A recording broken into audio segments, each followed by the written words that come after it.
যে ভাত দিয়ে দিলাম, গরম গরম ভাত। এই যে একটু পোস্ত রেখেছিলাম, তুই খাবি? আমি তো আমার জন্য অল্প একটু রেখেছিলাম, অল্প অল্প।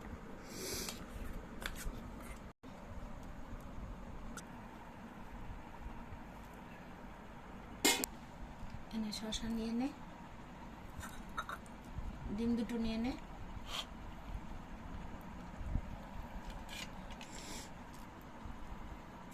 একটু টমেটো নে, সব এখন খেতে। শসাটা কামড় দে। পোস্তটা দিয়ে মেখে নিলাম। আসলে লঙ্কাটা 4টে কাঁচা লঙ্কা দিয়েছিলাম, একটু বেশি হয়ে গেছে, পোস্ত অনেক দিয়েছি। ব্যাস ব্যাস ব্যাস।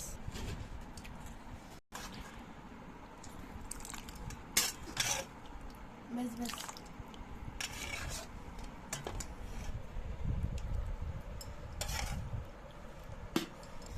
একটু লেবু নিংড়ে নিলাম, সিদ্ধ ডাল তো।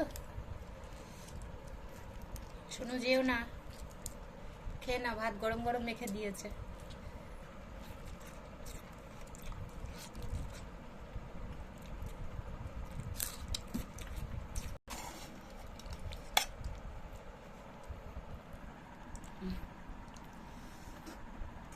এই যে পোস্ত করেছি বন্ধুরা,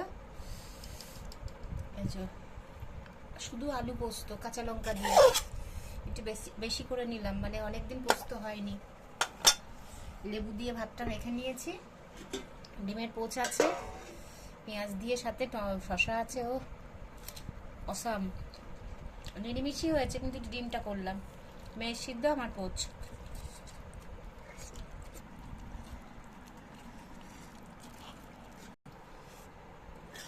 বন্ধুরা, একটা একটা এই যে কোপ্তা করেছিলাম, আসলে দুজনের বাড়িতে একটু কোপ্তা পাঠিয়েছি, জানি না কেমন হয়েছে, তারা খেয়ে কি বলেছে, এখনো তো ফোন আসেনি, কালকে জানতে পারবো কেমন ব্যাস হয়েছে। ব্যাস ব্যাস। আর দেবো না। অতটুকুই খাবো, এটা রয়ে গেল। আলু টালু দিইনি আর কি, কোপ্তাটা এমনিই করেছি মশলা দিয়ে, একটু কাজু বাদাম টাদাম দিয়ে পেস্টটা করেছি। একদম দেখেছো, গোল গোল রসগোল্লার মতন, খুব সফট হয়েছে, খুব সফট। এই কটাই খাবো, খেতে পাচ্ছি না গো, আমার শরীর এমনিই ভালো না।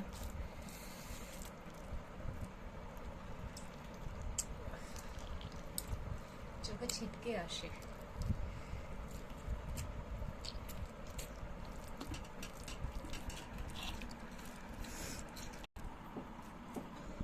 ভাত তো খাওয়া হয়ে গেল, তো একটু এই যে পেঁপে আছে, 2-1টা খাবো, আর বাদ বাকি খাবো না।